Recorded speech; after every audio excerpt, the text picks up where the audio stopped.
할렐루야. 오늘도 말씀으로 주님과 동행하고 계신 여러분을 주님의 이름으로 축복합니다.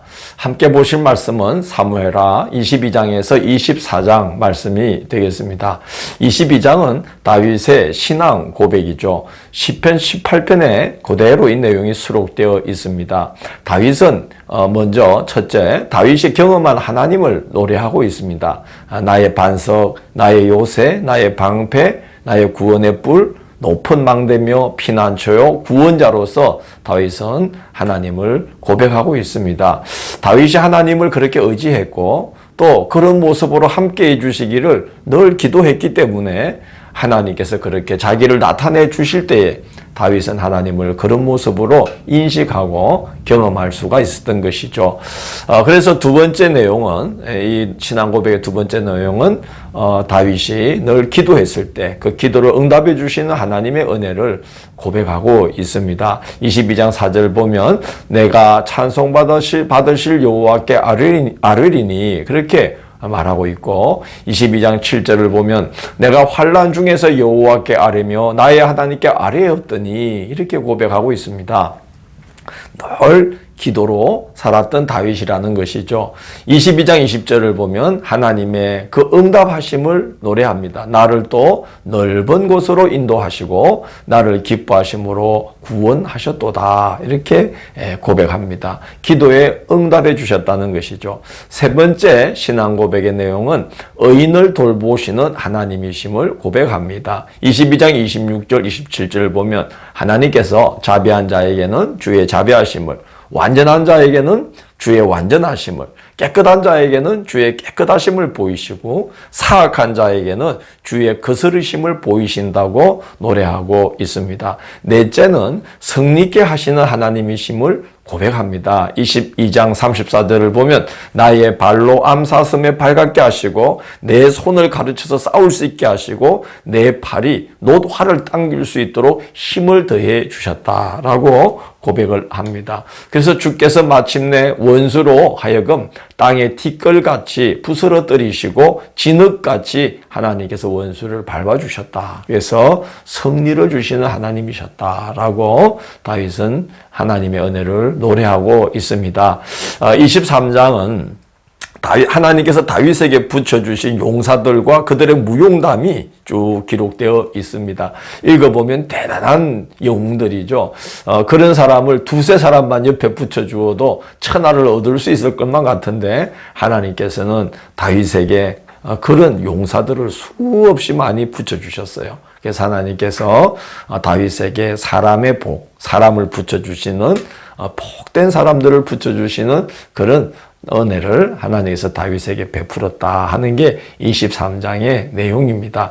24장은 다윗이 하나님께 그렇게 큰 은혜를 입었음에도 불구하고 다윗이 자신의 권력과 나라의 영예를 더 높이고 확장시키려는 욕심에 빠져드는 그런 이제 내용이 24장의 내용입니다. 인구조사를 명령합니다.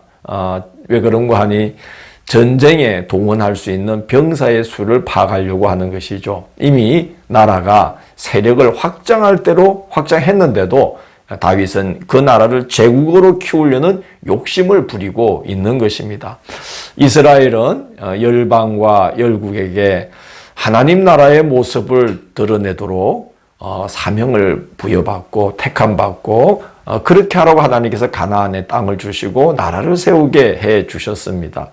하나님 나라의 모습을 드러내는 것은 바로 그 땅에서 하나님을 잘 섬기고 하나님의 말씀을 따라 살아가는 그런 나라를 세우는 것이죠. 그게 하나님 나라를 드러내는 사명을 감당하는 것입니다. 절대 제국이 되어야 하는 것은 아닙니다.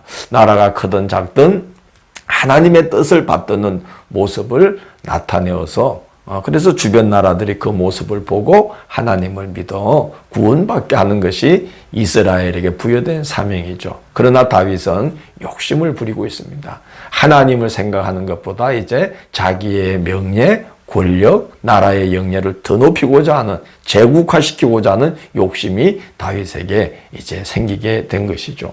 요압은 다윗이 잘못 나가고 있다, 빗나가고 있음을 알아차리고 말립니다. 24장 3절을 보면 하나님께서 이 백성을 얼마든지 100배나 더하게 하실 텐데 왜 이렇게 무리하냐고 다 요압이 말립니다. 그러나 다윗은 인구조사를 강행합니다. 조사하니까 이스라엘 지파들에게서 80만, 유다 지파에게서 50만, 그래서 전체 130만 명이 칼을 뺄 만한 병사의 숫자가 되었습니다. 하나님께서 이스라엘이 가나안에 들어갈 때 그 인구조사를 했을 때 생각해 보면 지금 2배나 많도록 다윗의 나라를 하나님께서 강하게 해 주신 겁니다. 하나님께서 다윗이 욕심 부리는 그 일로 인해서 진노하셔서 전염병이 돌게 하시는데 7만 명이 죽습니다. 그냥 가만히 있어도 하나님이 은혜를 더하셔서 나라를 튼튼케 해주실 텐데 제국화의 욕망을 그걸 이제 내려놓지 못해서 욕심 부리다가 오히려 7만 명이 죽고 그리고 전염병이 계속해서 예루살렘 전역에 퍼져나가는 그런 이제 나라 전체에 퍼져나가는 그런 이제 상황이 된 것입니다. 다윗이 뉘우치고 하나님께 백성을 치지 말고 나의 집을 치시라고 하나님 앞에 간청합니다. 하나님께서 선지자 갓을 다윗에게 보내어서 하나님의 징벌이 지금 진행되고 있는 그 아라우나의 타작마당에 제단을 쌓고 제사를 드리라고 명하십니다.